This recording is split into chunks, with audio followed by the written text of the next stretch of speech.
మళ్ళీ గుండాగర్దీ చేయడానికో రౌడిజం చేయడానికో అలాంటి భావన మళ్ళీ ఉంది.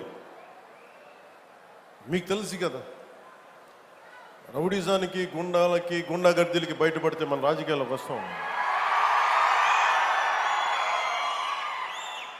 కేసులు పెడతాం, వస్తే 29లో మేము అంతు చూస్తామంటే మీరు రావాలి కదా. మీరు ఎలా వస్తారో మేము చూస్తాం.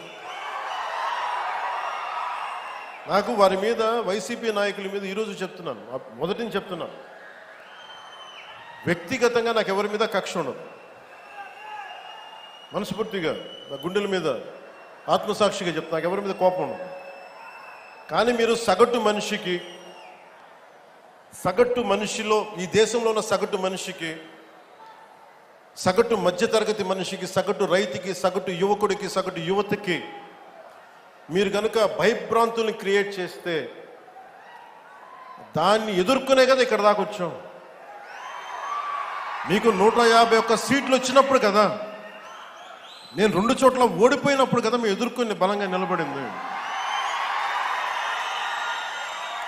అంటే గుండెల్లో ఎంత దమ్ము ఉండాలి, రక్తంలో ఎంత వేడి ఉండాలి మీలాంటి వాళ్ళు తట్టుకోవాలంటే. నాకు తెలిసిన సినిమాల నుంచి వచ్చినవాడిని, సినిమాలో డైలాగులు చెప్పను నేను. కుత్తుకలు కోసేస్తాం, మిడకాయలు కోసేస్తాం అంటే కోయడానికి మేమేమన్నా చొక్కా ఇప్పి చూపిస్తామా?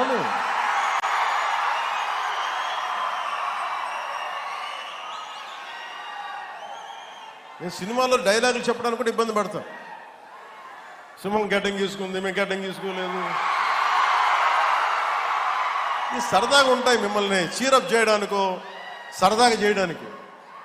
నిజంగా గడ్డం గీసుకుంటే ఎంత దరిద్రంగా ఉంటుంది చూడు, ఆలోచించండి. స్నానం చేయకుండా, మట్టి కొట్టుకుంటా.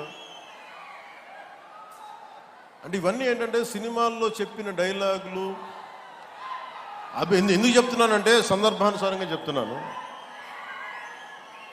ఖచ్చితంగా మీరు అద్భుతమైన పాలన చేసి కనుక ఉండుంటే మీరు 11 సీట్లకు వచ్చేవాళ్ళు కాదు. మీరు అంటే ఇది రెలవెంట్ కాబట్టి చెప్తున్నా. ఇది కక్ష తీర్చుకునే ప్రభుత్వం కాదు. ఇది తప్పులు చేస్తే శిక్షించే ప్రభుత్వం ఇది.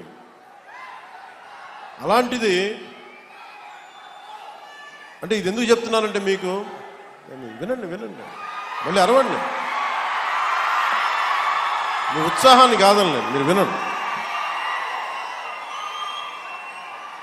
అంటే మీరు అరుపులు అరుచుకుంటూ వెళ్ళిపోతున్నారు, వాళ్ళు ఏమో బెదిరిస్తామన్నారు, కోస్తామంటున్నారు. మళ్ళీ మీ ఎర్ర జెండా శక్తి తెలియదు వాళ్ళకి. మీ గుండెల్లో ఉన్న ఆ వేడి రక్తం గురించి తెలియదు వాళ్ళకి. అంటే కడుపు కాలి ఉన్నవాడికి కష్టపడి పనిచేద్దాం అనుకున్నా మళ్ళీ తిరిగి కోపం తెప్పించుకోండి. పని చేసుకుని తల ఉంచుకొని పని చేసుకుంటూ వెళ్ళిపోతున్నాం.